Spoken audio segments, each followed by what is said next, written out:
What up, League? How's it going? Just here to discuss basically the auction draft that's happening in 2 weeks from now. Those who know what usually happens, knows what usually happens. Those who don't really know who happens, you know, this is basically what this is about. So if you don't like listening to me, feel free to get off now. Anyway, so the auction draft is going to be in 2 weeks, August 16th, odd Saturday, 11 a.m. sharp at Scott's house, which also means don't show up at 11 a.m. We're drafting at 11 a.m. So show up early, have all your stuff ready to go. I'm probably going to be repeating myself of exactly what I'm talking about right now. Again, Saturday morning, but we're going to go 11 a.m. sharp. So, Casey, you kind of got a good hint of how it kind of goes at the whatever Lamar draft or whatever we want to call it. James is going to be doing it online. James is back, guys. So yeah. Anyways, so bring some money, Venmo or cash, for the food that Scott's getting, and bring some drinks. Bring some beer to share. Something to where everybody's just going to bring something, and everybody can grab drinks here or there as they please. And then plan the day. Like, it is a big list, probably the biggest list we've had. I'm not going to rush things. It's going to be very easygoing. So plan the day. That means don't plan dates. Don't plan work. Don't plan going home.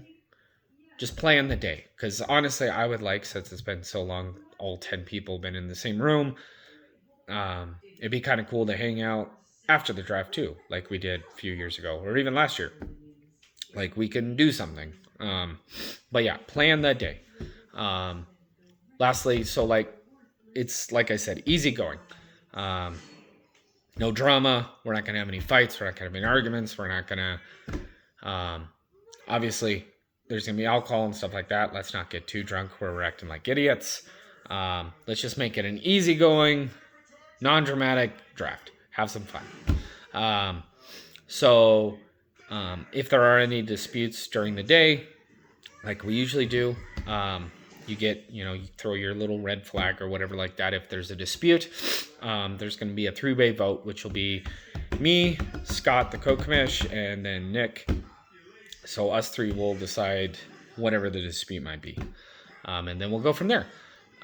So again, it's going to be soft closes. I'm going to kind of let you guys do what you guys do. Once it starts getting kind of quiet, we'll start shutting stuff down and closing it out. So soft closes. It's not going to be hard closes, because every time we start doing hard closes, someone else bids. So we're just going to let you go until people tap out. So if you're not interested in the player, or you're done trying to get that player, just tap out, or just say, hey, I'm good, I tap out. And then we can start closing it down to the guy who won. So it's 105 guys. Biggest list we've had, I think, ever. So it's going to take a while. My guess is we're going to do probably the first 50, then we'll break for lunch. Food, drinks, whatever, kind of hang out, chill.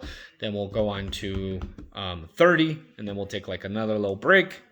And then the last 25. Feel free during that moment, if we're bidding or whatever, go into the other room to go talk, or go take your piss breaks, go grab drinks, whatever you might want to do.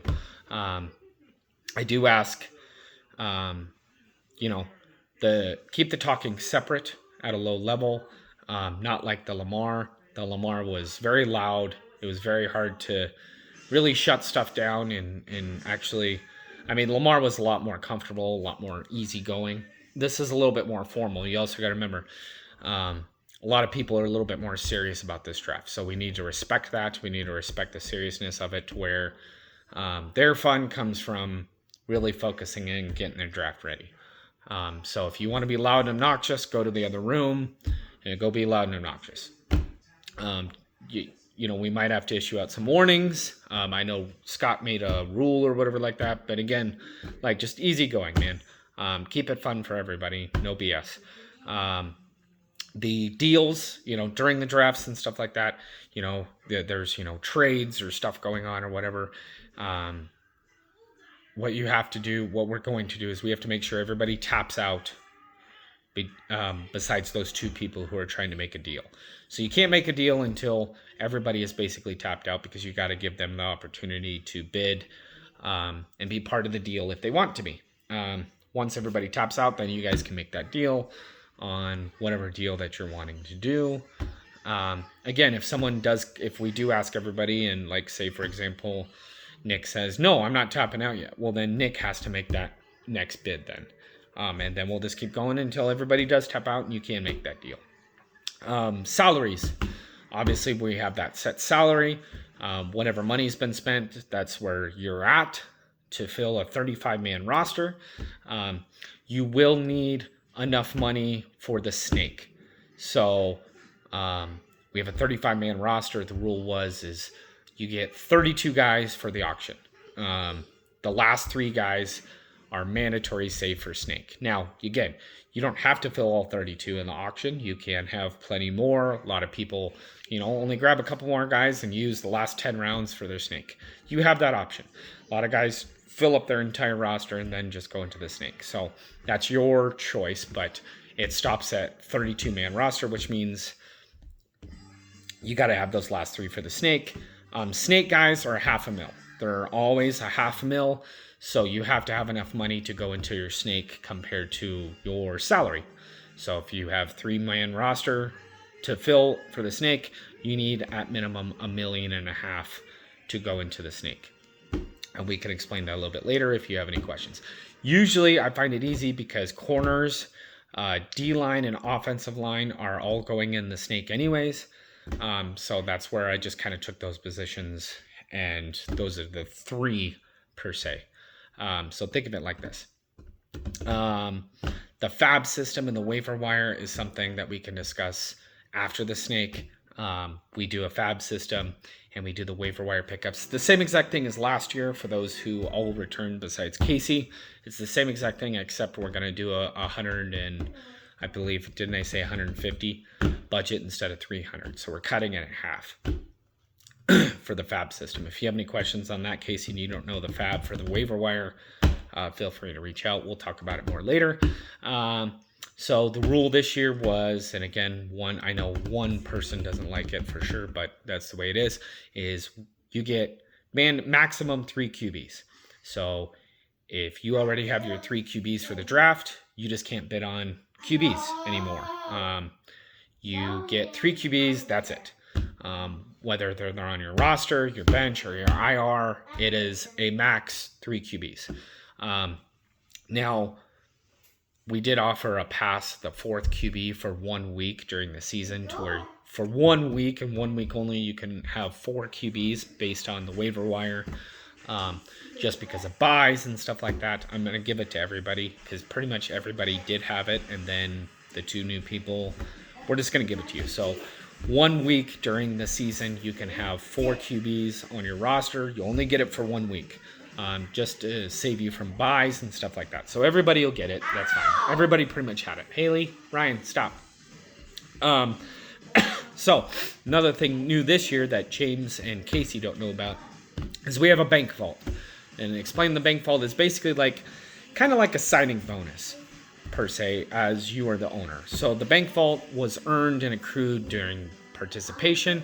Casey and James, I basically just averaged what everybody else had and just kind of gave it to you. And you'll know what you have for bank vault. So bank vault works basically after you have won your player. So you have your salary. Once you have won the player, you are allowed to take money from your bank vault and drop that price. The maximum you can drop that player after you have won him is half. So if you won the player at 20 million and you have 10 million bank vault, you can tell the auctioneer, which is going to be me and Scott, take 10 million off of that, and I won that player at 10 million. But bank vault is only after salary and after you have won. So if you have 10 million left in your salary and you still haven't used any bank vault, you got 20 million bank vault, and the bid went to 12 million, you can't continue to bid. You only are allowed to bid based on your salary, not on your bank vault. I don't know if that was hard for you to understand. Feel free to rewatch this, or we can explain it in person. I feel like I described that pretty well. But I'm sure someone will have questions. So salaries first, then bank vault. You'll know your salary and bank vault later on. So another rule that me and Scott talked, and we're just going to kind of do it. I think this works out best for everyone. I see zero people having a problem with this. We did have a rule with the 60 million. You're paying 2 years in advance. If it goes to 60 million, you can't use bank vault. A lot of that was based on, we had one person who's no longer in the league just basically wanting to be a dick and just be like, I'm just going to raise prices just to be a dick. Not because it's a strategy that I'm wanting to use to benefit my own team. It's just basically, I'm just going to make his life a living hell. So we came up with that rule. I don't like that. I think it's cruddy. I think it still puts a bad name onto the league. Still, bad memories, whatever you want to call it. So me and Scott, we're just going to veto it, and we're going to get rid of it. So how it's going to work now, Haley, turn that down. Haley, turn that down, please. Sorry, I'm watching the kids while I'm doing this. Turn it down. Thank you. So obviously, this is something new for James and Casey, so pay attention to this. So while we're bidding, if the bid goes past 40 million, it's a mandatory 2-year contract. Mandatory. Anything before 40 million, you can always say a 2-year contract. Haley, turn it down.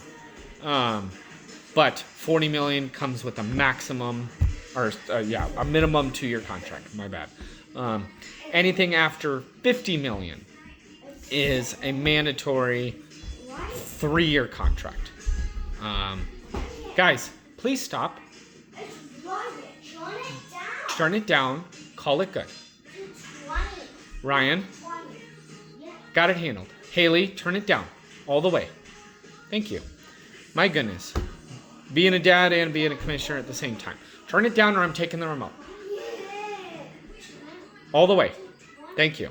Okay. You need to be quiet. I'm on the phone right now. Anyways, so 50 million minimum 3-year contract. That also will require a next year's buy-in. So any trades for first and second year for next year carries next year's buy-in.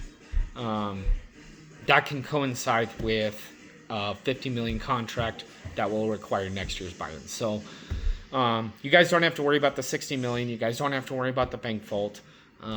It's just going to be a straight up 50 million 3-year contract, and you pay your $100 dues for next year.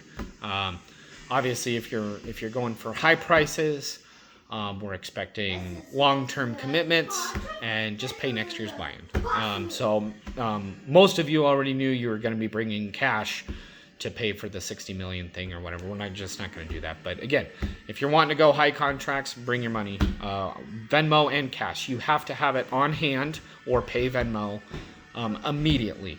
If you don't, then you don't get to bid on that player. That's just the way it is going to be. So plan that. That's why I'm sending this video out 2 weeks in advance. There's going to be no ands, if, buts of I don't have it, or I'll pay you tomorrow or next week. It is you have it on hand or you don't bid. So that bid will be vetoed if you don't have that. So just be prepared.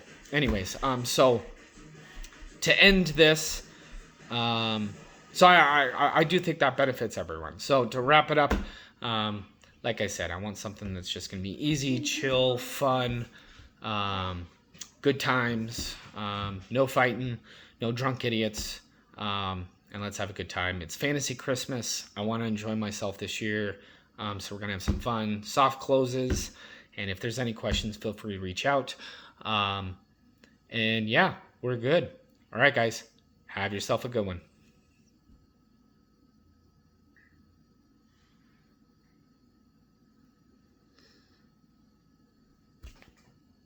Hey, those who haven't turned it off yet, because you've learned that I'm a butthead that way. So if you're still on and you're still listening to this, if you message me personally, not on Discord, message me personally on Facebook or a personal message on Discord. You could do that too. Or my actual number. Say, hey, send me the auction list. I'm going to release the auction list to you early, as well as your roster. So I made a roster that fills in all of the slots for you and positions, because it is kind of hard on MFL to be like, well, crap, who else do I need? So I kind of benefited that. I didn't do that for you, Luke, because you know better, or you, Scott, because you know better. Not to say that the rest of you guys are dumb. Luke's my rival and Scott knows better. So I'm going to do like that. Anyway, so if you message me personally saying, send me the auction list, I'm going to send you the auction list. I will also send your roster so that way you can look at what positions you still need, what you're looking for possibly, where you're at, just things that might help you out. And again, I mean, you don't have to look at it. It's just kind of here you go. This is kind of where you're at. It also will show you what you have bank vault money left. So if you have any questions, feel free to reach out. Sorry this video was 16 minutes, but hopefully it was beneficial for you guys. All right, have a good one. Bye.